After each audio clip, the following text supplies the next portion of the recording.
Hello, my name is Megan from Sentient Body, and today we are going to talk about the mindfulness of giving and receiving. Nope.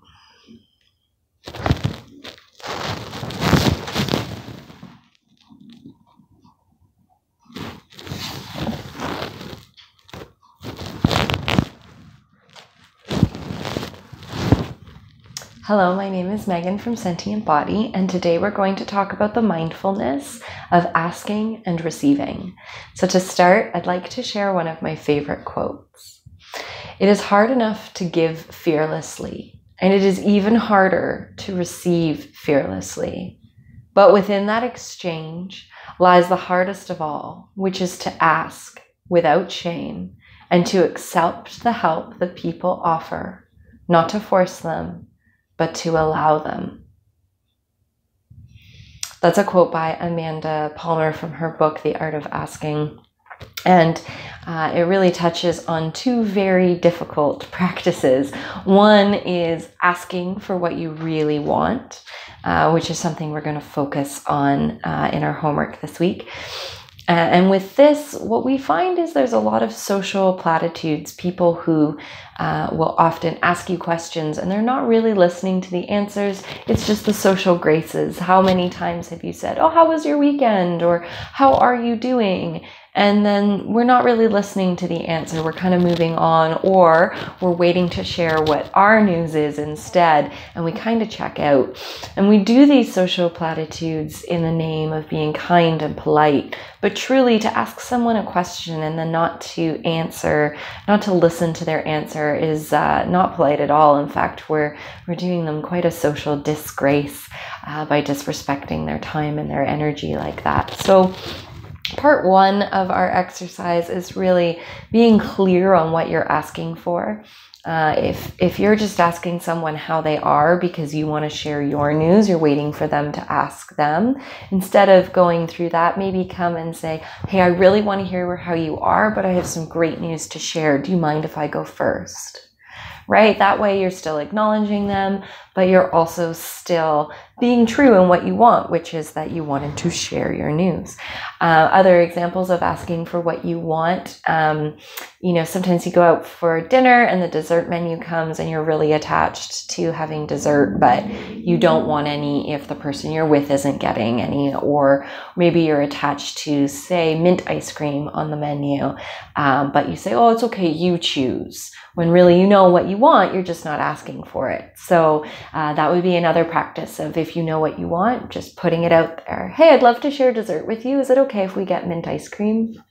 Instead of this sort of mollycoddling and not quite getting what you want, because with that comes an expectation that the people around you somehow are supposed to know what you really want when you're not willing to advocate for it yourself. So just taking a little bit of personal power back and really asking for what you want instead of going through social platitudes or expecting people to read your mind, and now just helping to get a little clear. So that's part one of the homework.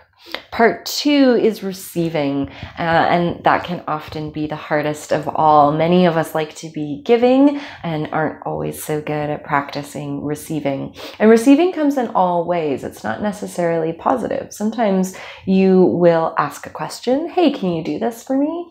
And the answer you receive will be a no.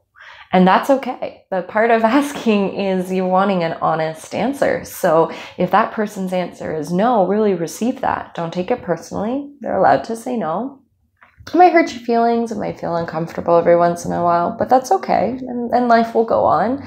And when people do offer their help, if you really want it or need it, really appreciate that and be present with it and let them help. It's a difficult practice for a lot of us. There can be an exchange, and in our society, we tend to, rank monetary value as higher than, an exchange of goods or other things. But when you are exchanging things, whether it be pleasantries or, I know in my own practice, sometimes I will come up with postural programs for people, or yoga or massage, and I will exchange it for goods of service of equal money. And really appreciate that, right? Just as you appreciate your own time, this time that we're putting into others' events or this exchange of goods, if that's the case, really appreciate receiving the help.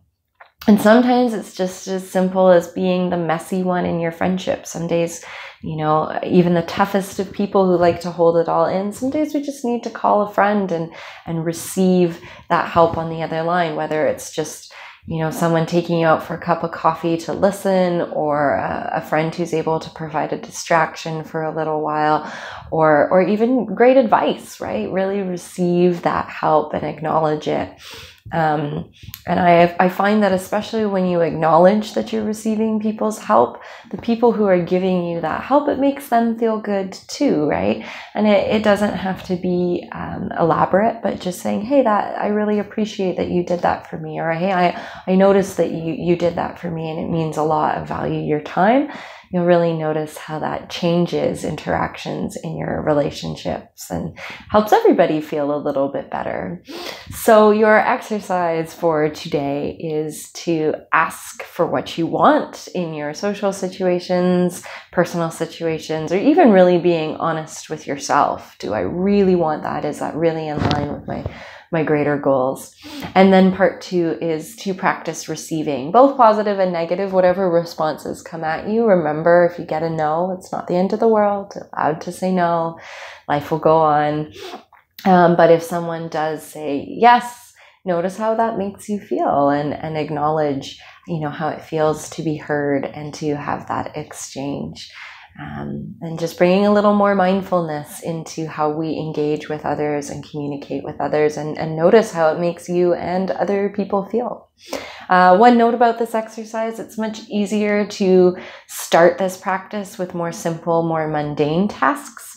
Maybe don't sit down your best friend or your partner and start pulling apart all the nitty-gritties, but just simple things, right? Can you listen to this story? Would you like to share a dessert? Whatever these small mundane tasks are as they come up. Start small and build it in to your life by returning to it often. And as the more we practice, the easier it gets. So if you have any questions about anything, please feel free to reach out. I'm always here. And thank you for coming on this awareness practice with me today. Namaste.